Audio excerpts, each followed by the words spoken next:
the Kuma River is the only river and source of water the village has, and it's very sacred. It strictly forbids uncleanliness. The chief priest, Baba P, has guarded it for decades, claiming the water carries the memory of abuse from misuse and must always be kept clean, never be dirty, spit on or messed up. The river doesn't like uncleanliness.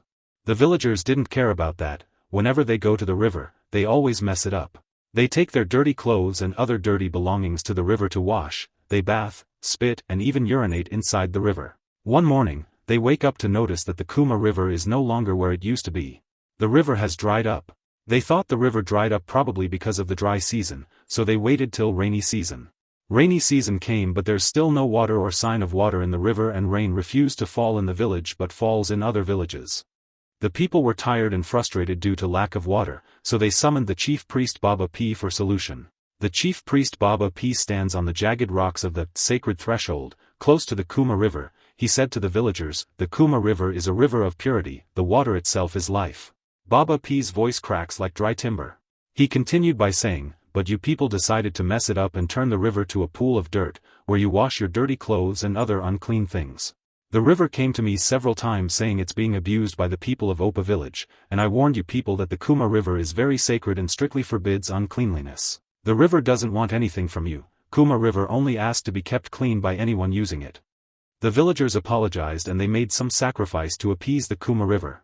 The next day the river came back and the villagers rejoiced.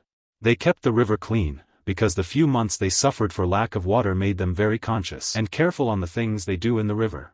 They made sure they do the things the river wants and avoided things the Kuma River doesn't want. They don't want the river to disappear and they go back to water scarcity time. Months later they started abusing the river again. They forgot all of a sudden the lack of water they went through. The villagers kept abusing the river to the extent they made it their toilet place.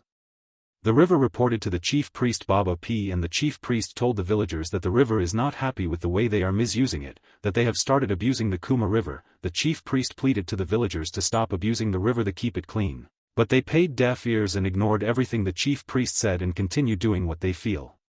One morning, people wake up to see that their house has been messed up with dirt. Clothes they washed in the river is dirty, no longer clean anymore.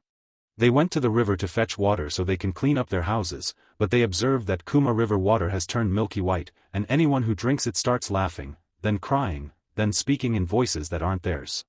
Children started drawing in patterns they were never thought. Soon people started screaming like they were being slaughtered not by knives, but by their own minds. While at night people started run through the marketplace screaming as their shadows detach from their bodies and begin strangling them. Chief priest cried out, "If only you people had listened and kept the instructions, all these wouldn't have happened." Moral: obedient is better than sacrifice. Never you underestimate the power of water.